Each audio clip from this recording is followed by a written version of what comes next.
किसान किसी जादूगर से कम नहीं होता, क्योंकि उसे मिट्टी से सोना पैदा करने का हुनर आता है। एक किसान सबसे पहले भूमि को साफ करता है, कंकड़ पत्थर निकाल कर अलग करता है, फिर अच्छी क्वालिटी के बीजों का चयन करता है, फिर विश्वास के साथ उन्हें रोज सींचता है। अब वो एक दिन छोटे छोटे पौधों में बदल जाते हैं। अब जब छोटे पौधों में बदल जाते हैं, तब उन पौधों को ब्रह्मांड की पूरी शक्तियों का साथ मिलता है। सूरज की गर्मी से वो अपना भोजन तैयार करते हैं और मिट्टी से उन्हें खनिज तत्व मिलते हैं। नदियों के बरसात के पानी से उनकी सिंचाई की जाती है। इस तरह से ब्रह्मांड की पूरी शक्तियां उन पौधों पर अपना काम करना शुरू कर देती हैं। अब उन पौधों के बीच जब वीड्स निकल के आती है तो उन्हें निकाल कर फेंक देता है। उसे ये लगता है ये खराब करेंगी।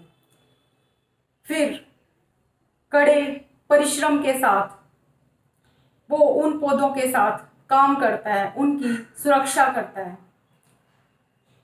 इस तरह से एक निश्चित अवधि के बाद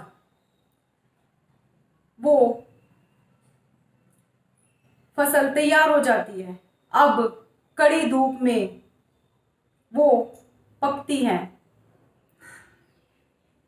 अब एक दिन उन्हें काटने का समय आ जाता है। अब वो किसान उन्हें काटता है और उन्हें बेचकर अच्छी खासी रकम उनसे प्राप्त करता है। इस तरह से किसान ने मिट्टी से धन को बनाया। इसी तरह की क्वालिटी हमारे अंदर भी होती है। हमारे अंदर भी वही सब गुण होते हैं जो एक किसान के अंदर होता है। और हमारा भी लाइफ साइकिल कुछ इसी तरह से काम करता है। हमारा मस्तिष्क वो भूमि है और हमारा मन, जब हमारे मन का साथ मिलता है तो हम अपने बाहरी जीवन में वो फसल देखते हैं। अब हम अपने जीवन में सोना पैदा कर सके, यानी कि प्रेम पैदा कर सके, खुशियां पैदा कर सके, जो हम चाहते हैं वो अपने जीवन में ला सके, इसके लिए हमें भी उसी तरह काम करना होगा जिस तरह से किसान ने काम किया। सबसे पहले हमें अपने मन रूपी भूमि को साफ करना होगा।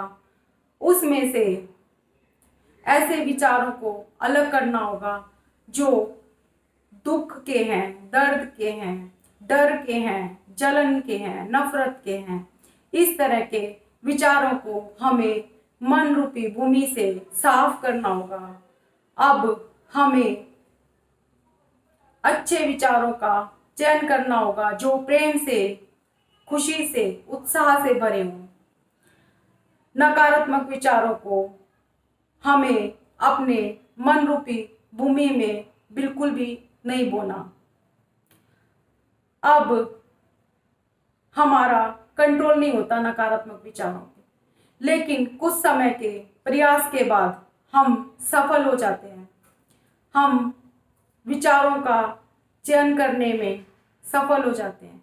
हमें मन रूपी भूमि में प्रेम, खुशी और उत्साह के बीज बोने हैं और विश्वास के साथ आगे बढ़ना है। अब जब वो पौधे अंकुरित होते हैं तो ब्रह्मांड की पूरी शक्तियां भी हमारे उन पौधों को ग्रो करने में वैसे ही मदद करती हैं जैसे एक छोटे पौधों की मदद ब्रह्मांड की सारी शक्तियां करती हैं। अब जब हमारे मन में नकारात्मक विचार आए तो हमें उन्हें मन से उसी तरह निकाल कर फेंकना जिस तरह से किसान वीड्स को निकाल कर फेंकता है। और जब तक हमारे मन रूपी भूमि में बोए गए विचारों का परिणाम हमारे बाहरी जीवन में फलीभूत ना हो। हमें अपने उन बीजों की सुरक्षा करनी है नकारात्मक विचारों से ही। अब जिस तरह से कड़ी धूप में किसान की फसल पककर तैयार होती है, उसी तरह हमारे जीवन में भी विपरीत परिस्थितियां धूप की तरह काम करती हैं। विपरीत परिस्थितियों में हम ग्रो करते हैं, परिपक्व होते हैं। इसलिए विपरीत परिस्थितियों को हमें अपना दुश्मन नहीं समझना, अपना दोस्त समझना है। उनसे लड़ने का प्रयास ना करके हमें उन्हें स्वीकार करना है। जब उन्हें स्वीकार कर लेते हैं तो हमारी ऊर्जा उन परिस्थितियों पर नहीं जाती। अब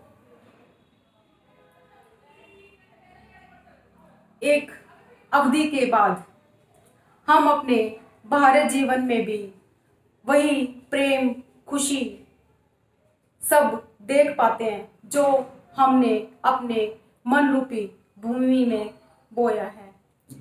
इसलिए हमेशा हमें नकारात्मक विचारों से दूर रहने का प्रयास करना चाहिए। अब हमें पता कैसे चले हम क्या हैं।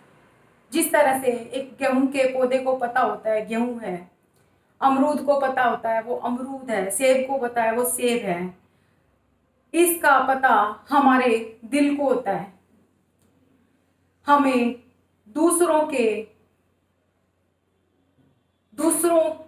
की सलाह पर ध्यान न देकर हमें अपने दिल की बात को सुनना है और सकारात्मक विचारों के साथ हमें आगे बढ़ना है। इस तरह से हम जीवन में वो कर पाते हैं जो करने के लिए हम बने हैं। पॉजिटिविटी हमारा उसी तरह साथ देती है जिस तरह से पानी पौधों को बड़ा करने में साथ देता है। हमें किसी भी परिस्थिति में नेगेटिव नहीं होना चाहिए। इस तरह से हम अपने जीवन में जो चाहते हैं वो प्राप्त कर पाते हैं। हमें चाहिए नकारात्मक विचारों से हम खुद को दूर रखें जो हमारे मन में दुख, शोक, घृणा, डर पैदा करते हैं, क्योंकि ये विचार कभी भी हमारे लिए हमारे बाहरी जीवन में अच्छा फल लेकर नहीं आएंगे और हमें किसी भी बात के लिए दूसरों को दोष नहीं देना। Thank you so much.